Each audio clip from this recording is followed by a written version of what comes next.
ముందుకు వెళ్దాం. Praise the lord. హల్లెలూయా. 66 మీరు చదువుకోవచ్చు, ఒకటి చదవండి. ఇక్కడ అన్నీ ఉన్నాయి. సర్వలోక నివాసులారా, దేవుని గూర్చి సంతోష గీతము పాడుడి, ఆయన నామ ప్రభావము కీర్తించుడి. କହିଛି ହେ ସମୁଦାୟ ପୃଥିବୀ ପରମେଶ୍ୱରଙ୍କ ଉଦ୍ଦେଶ୍ୟରେ ఆనంద ధ్వని ఏడ్ చేయాలండి. ఆనందంతో ఏడ్ చేయాలా? అది 100 కీర్తన 1లోని కూడా రాయబడింది. స్వహే గీతో ఏకరు లెక్క ఇచ్చి కూడా లెక్క ఇచ్చి ఈరోజు అన్నీ ఉన్నాయి ఇక్కడ. సమస్త దేశములారా యెహోవాకు ఉత్సాహధ్వని చేయుడి. అలాగే చేయాలండి. యెహోవాకి ଉତ୍ସାହଧ୍ୱନି. ପ୍ରାଇଜ୍ ଦି ଲର୍ଡ. ମୋ ଦୟା ଓ ଶାସନ ବିଷୟ ଜ୍ଞାନ କରିବି. 101 ହେ ସକଳ ଦେଶ ତୁମେମାନେ ସଦାପ୍ରଭୁଙ୍କ ଦେଶରେ ଆନନ୍ଦ ଧ୍ୱନି କର. ପ୍ରାଇଜ୍ ଦି ଲର୍ଡ. హల్లెలూయా. మనం ఏం చేయాలండి? ଆନନ୍ଦము ଧ୍ୱନି ଧ୍ୱନି ବୋଲିକରି କହିଲେ କେମିତି ଆପଣ ବୁଝିବେ? ଧ୍ୱନି ବୋଲିକରି କହିଲେ କାହାକୁ କହିବେ? ఎక్కువ జనాలు ఏం చేస్తారు? కేకలు వేసేసి ఆనందం చేస్తారు. దానికే ధ్వని అంటారు. రైసులో କ'ଣ କରିବାର ଅଛି?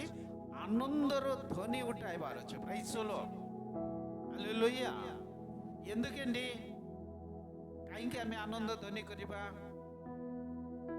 చెప్పాలా? రైసులో ఎందుకండి మన ఆనందము ధన్యం చేయాలా? దేవుడు మీకే మాకే సమస్యలని, కష్టములని, బాధలని, ఐగుప్తులని విడుదల ఇచ్చారు బట్టి మన దేవుడికే స్తుతి చేయాలి, ఆనందం చేయాలి. హల్లెలూయా. సమస్త కైబా హల్లెలూయా, హల్లెలూయా. బోలో యేసు మహారాజుకి. ఈ ఆనందం చేసిన వ్యక్తి ఈ లోకంతోనే కలిసిపోకూడదు. ଯେଉଁମାନେ ପ୍ରଭୁଙ୍କର ଆନନ୍ଦ କରୁଛନ୍ତି, ଧନ୍ୟବାଦ କରୁଛନ୍ତି, ଏ ଜଗତ ସହିତ ସେମାନେ ମିଶିବାକୁ ହେବ ନାହିଁ. అది మీరు కొద్దిగా తీయండి. 2 కొరింథీ రాసిన పత్రిక, 2 కొరింథీ పుస్తకం ତାର 6:6 14 15 18 లాగా 18 వరకే 14ରୁ 18 పద ଯାଏ ପଢିବା. మీరు అవిశ్వాసులతో జోడుగా ఉండకుడి. నీతికి దుర్నీతికి ఏమి సాంగత్యము? వెలుగునకు చీకటితో ఏమి పొత్తు? క్రీస్తునకు బెలియాలుతో ఏమి సంబంధము? అవిశ్వాసితో విశ్వాసికి పాలెక్కడిది? దేవుని ఆలయమునకు విగ్రహములతో ఏమి పొందిక? మనము జీవం గల దేవుని ఆలయమై ఉన్నాము. అందుకు దేవుడిలాగూ సెలవిచ్చుచున్నాడు, నేను వారిలో నివసించి సంచరింతును, నేను వారి దేవుడనై యుందును, వారు నా ప్రజలై యుందురు. కావున మీరు వారి మధ్య నుండి బయలువెడలి ప్రత్యేకముగా ఉండుడి. ଅବିଶ୍ୱାସୀ ମାନଙ୍କ ସହିତ ଅସମାନ ରୂପେ ଯଛା ନ ଯାଅ, କାରଣ ଧର୍ମ ଓ ଅଧର୍ମ ମଧ୍ୟରେ କି ସହଯୋଗିତା ଅବା ଅନ୍ଧକାର ସହିତ ଆଲୋକର କି ସହଭାଗିତା? ବିଲିଆର ସହିତ ଖ୍ରୀଷ୍ଟଙ୍କର କି ମିଳନ? କିମ୍ବା ଅବିଶ୍ୱାସୀ ସହିତ ବିଶ୍ୱାସୀର କି ଅଂଶ? ପ୍ରତିମା ସହିତ ଈଶ୍ୱରଙ୍କ ମନ୍ଦିର କି ସମ୍ବନ୍ଧ? କାରଣ ଆମ୍ଭେମାନେ ଜୀବିତ ଈଶ୍ୱରଙ୍କ ମନ୍ଦିର ଅଟୁ। ଯେପରି ଈଶ୍ୱର କହିଅଛନ୍ତି, ଆମ୍ଭେ ସେମାନଙ୍କ ମଧ୍ୟରେ ବାସ କରିବା ଆଉ ସେମାନଙ୍କ ମଧ୍ୟରେ ଭ୍ରମଣ କରିବା। ଆମ୍ଭେ ସେମାନଙ୍କ ଈଶ୍ୱର ହେବା ଆଉ ସେମାନେ ଆମର ଲୋକ ହେବେ। ଏଣୁ ପ୍ରଭୁ ଏହା କହନ୍ତି, ତୁମେମାନେ ସେମାନଙ୍କ ମଧ୍ୟରୁ ବାହାରି ଆସ ଆଉ ପୃଥକ ହୁଅ, ଆଉ ଅଶୁଚି ପଦାର୍ଥ ସ୍ପର୍ଶ କର ନାହିଁ। ପୁଣି ଆମ୍ଭେ ତୁମମାନଙ୍କୁ ଗ୍ରହଣ କରିବା, ଆମ୍ଭେ ତୁମମାନଙ୍କର ପିତା ହେବା, ପୁଣି ତୁମେମାନେ ଆମର ପୁତ୍ର କନ୍ୟା ହେବ। ଏହା ସର୍ବଶକ୍ତିମାନ ପ୍ରଭୁ କହନ୍ତି। କେତେବେଳେ ଆମେ କ'ଣ କରିବା? ତାଙ୍କର ସନ୍ତାନ ହେବା ଆଉ ସେ ଆମର ବାପା ହେବେ. వాళ్ళకే సంతానంగా మనం మారాలా, వాళ్ళ మాకే తండ్రిగా పరిపాలన చేయాలా. దేవుడు ఒక రూల్ పెట్టుతున్నారు. ప్రభు ଗୋଟେ ନିୟମ ରଖୁଛନ୍ତି. କ'ଣ ରଖୁଛନ୍ତି? ସେମାନଙ୍କ ଠାରୁ ବାହାରି ଆସ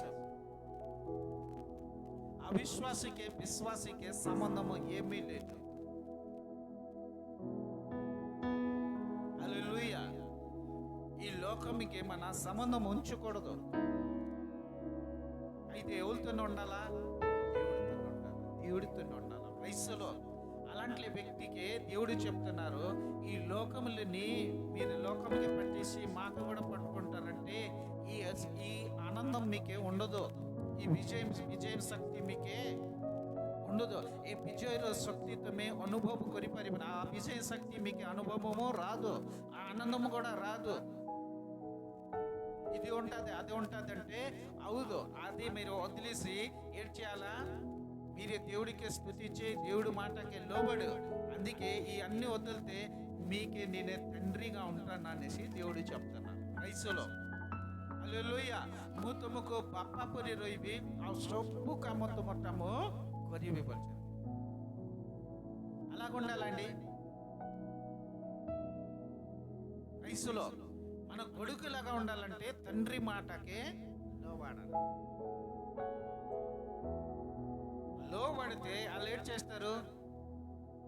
మీ ప్రతి పరిస్థితి మీ ప్రతి పని వాళ్ళు చూసుకుంటారు. ఆ టైంలోనే మనం పిలిస్తే మా దేవుడు ఏం చేస్తారు? పాలకడతారు. అమ్మకు సే కొడుకుని ఆమె যদি ডাকিবা সে আমার কথা শুনিবে. అది మొదటి జోన్ రాసిన పత్రిక 3లోని 22. ప్రథమ జోహను 6 ఆమె 3ର 22 పద టిక్కి పడివ.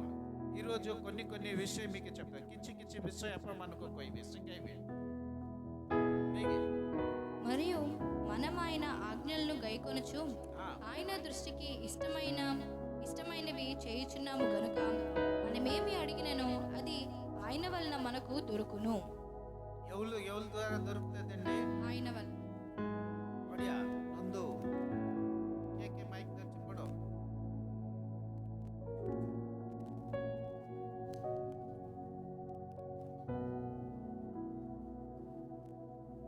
ପୁଣି ଆମ୍ଭେମାନେ ଯାହା ଯାହା ମାଗୁ ସେସବୁ ତାହାଙ୍କ ଠାରୁ ପାଇଥାଉ, କାରଣ ଆମ୍ଭେମାନେ ତାହାଙ୍କର ଆଜ୍ଞା ପାଳନ କରୁ, ପୁଣି ତାହାଙ୍କର ଦୃଷ୍ଟିରେ ଯାହା ସନ୍ତୋଷଜନକ ତାହା କରିଥାଉ. చూడండి ఏ ట్రైబడ్ ఉంది? ସମସ୍ତେ ବୁଝୁଛନ୍ତି? ତାହେଲେ ଗୋଟେ ଥର ଏମିତି ହାତ ଟେକିବା, ଗୋଟେ ଥର କହିବା ହାଲେଲୁୟା ହାଲେଲୁୟା, ବୋଲୋ యేసు మహారాజుకి హల్లెలూయా. ఏంటంటే దేవుడికి సంతోషము చేసిన ప్రార్థన ఆరాధన లోబడిన స్వభావం మాకే వస్తే దేవుడు ఏం చేస్తారు? ఏది అడిగితే అది ఇస్తారు. ବୁଝୁଛନ୍ତି ନା? ପ୍ରଭୁଙ୍କର ସନ୍ତୋଷଜନକ କାର୍ଯ୍ୟ ଯେତେବେଳେ ଆମେ କରିବା, ପ୍ରଭୁ ଆମମାନଙ୍କର ଯାହା ସବୁ ଆବଶ୍ୟକ ସବୁ ପୂରଣ କରିବେ. କାହାକୁ ଆମେ ସନ୍ତୋଷ କରିବାର ଅଛି? ఎవరికి మన సంతోషం చేయాలండి? హల్లెలూయా. మీరు చెప్తారు మన రాత్రి పగల మన ఆరాధన చేస్తున్నాము, ఇంకా అలాగా మన సంతోషం చేయాలా అనేసి మీరు చెప్తారు. ସତିକି ନାଇଁ? ରାତି ଦିନ ଆମେ ସବୁବେଳେ ପ୍ରାର୍ଥନା କରୁଛୁ, ଆଉ କେମିତି ଆମେ ପ୍ରଭୁଙ୍କୁ ସନ୍ତୋଷ କରିବୁ ବୋଲିକରି ଆପଣମାନେ ଚିନ୍ତା କରୁଥିବେ. ଅଧିକା ଆଦିକାଣ୍ଡ ଏମିତି ఉంది. ଆଦି ପୁସ୍ତକ ଟିକେ ଆମେ କାଢ଼ିବା.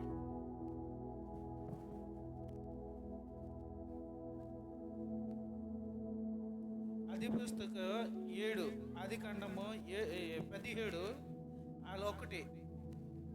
అబ్రహాము 99 ఏండ్ల వాడైనప్పుడు యెహోవా అతనికి ప్రత్యక్షమై, నేను సర్వశక్తిగల దేవుడను, నా సన్నిధిలో నడుచు నిందారహితుడవై యుండుము. ଅବ୍ରାହମଙ୍କର 99 ବର୍ଷ ବୟସରେ ସଦାପ୍ରଭୁ ତାଙ୍କୁ ଦର୍ଶନ ଦେଇ କହିଲେ, ଆମ୍ଭେ ସର୍ବଶକ୍ତିମାନ ପରମେଶ୍ୱର ଆମ୍ଭ ଛାମୁରେ ଧର୍ମାଚରଣ କରି ତୁମେ ସିଦ୍ଧ ହୁଅ. కోనేవారు వచ్చి అందరికి వదిలేశారు. క్రైస్తవులు ঘর ద్వార బంధు కుటుంబం అన్ని వదిలేసిన తర్వాత సమస్య వచ్చింది. వార్యాక కూడా వదిలేసి దేవుడి మాటకి లోబడుతున్నారు క్రైస్తవులు. హల్లెలూయా హల్లెలూయా. ఏంటంటే దేవుడు మాట అంటే ఎంత భయమో ఎంత భక్తి అండి. ପ୍ରଭୁଙ୍କର କେତେ ନାଇଁ ସେ ପ୍ରଭୁକୁ ସେ କେତେ ଭକ୍ତି କରୁଥିଲେ, ସବୁ ଛାଡ଼ି ଦେଇଛନ୍ତି.